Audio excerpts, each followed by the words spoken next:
This morning, we have started the cross-examination of the respondents and their witnesses. We started with the Honorable Nalukoola and then went into one of his witnesses. We shall handle more this afternoon. From our assessment, the witnesses, Nalukoola himself and his witnesses, have been torn apart. Nalukoola's theory has been about a lot of guesswork, a lot of probabilities, conjecture, patterns, trajectories. We feel that we have convinced the court that that's not the way to determine an electoral victory.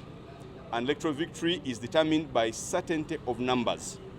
And that is our theme in this election petition. We are convincing the court that if you do not have numbers, then you do not know the result of the election. And because the numbers which we do not know are great, the election result was substantially affected.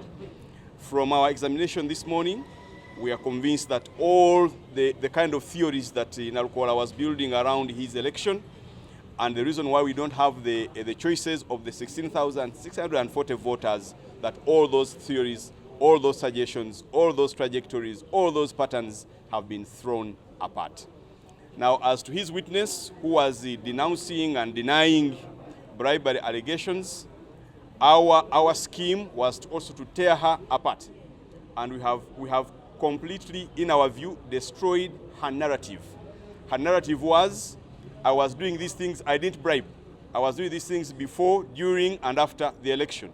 We were able to demonstrate to the court that those photos that she was using to create that narrative were superficious. We don't know where she got them from. She cannot tell how she printed them. She cannot tell how they got onto the affidavit, etc., etc. So our job was to destroy that narrative and place her at the scene of the crime during the campaign when she bribed the 4 ladies that she agrees she bribed, or that she has agreed in court that she gave things during the campaign for the Kawempe North by-election. The rest of the work will be done by court. We are going into the final session to agree with the court on how we are going to treat this.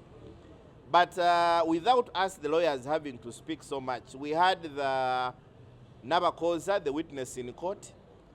Unlike the other one, for her, she had her phone. She would account for all the photos, even the only 2 photos that had been taken from Facebook. They are the ones that didn't have a timestamp.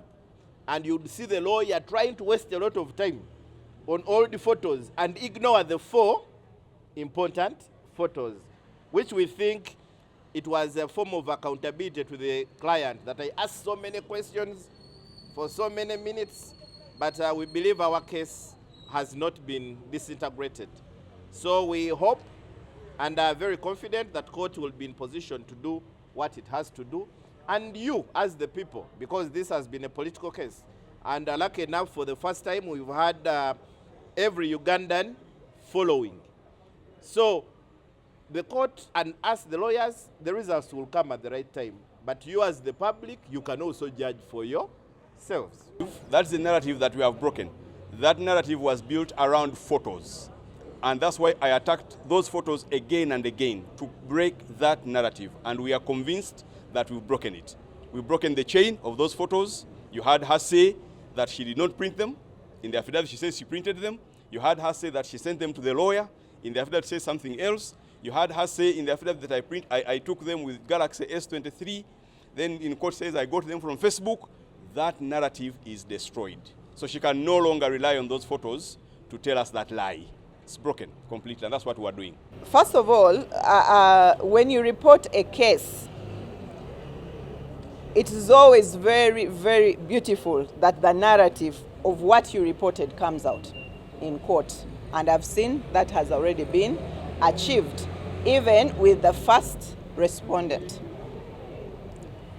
That is why the lawyer is telling you there was no now need for the second respondent, who is Electoral Commission, to be cross-examined by the lawyer. So that has so far been achieved, and it has been gone on record of the court. We are very hopeful that the court, with what has been said by me, Honorable Elias Nalukoola, the first respondent, and which has not been refuted by the second respondent, will really prevail at the end of the day. We shall be able to get our prayers, as you saw in my petition. Thank God that you have had the occasion of listening to the testimonies of Nambi, the petitioner. You have as well heard from our witnesses. And indeed, one can tell comfortably, without fear of contradiction, that indeed Nambi has failed miserably to make her case.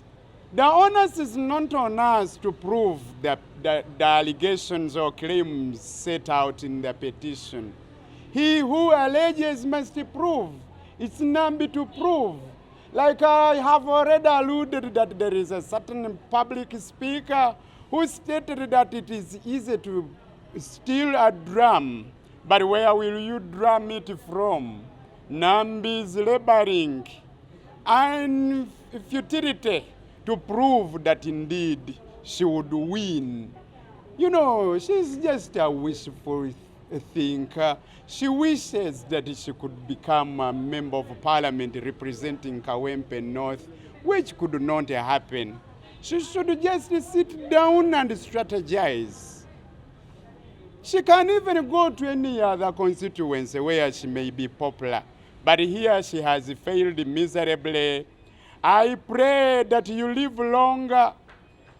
I pray that the judge will have the opportunity to analyze, examine what we have already put on record from our side. I think you have seen how our lawyers have failed to cross-examine me where they wanted us to prove their case. But it is not us. We are going back for the last session, and I pray that you'll be around. And again, I pray that God makes us live longer and witness the outcome of this petition. Lastly, abantu b'ensi eno mwenna bannange, mbasaba mutusonyiwe bwe wabaawo gwe tusobezza. Omanyi mu mbeera eno ey'okukontana n'okugugulana tebubulamu, olumu onyiiga, olumu n'oyogera ebinyiizaamu munno. Naye bambi mutusonyiwe, tebiba bigenderere. I would wish to apologize in case of anything that may have arisen in the course of this adversarial process. Sincerely, it was not intended.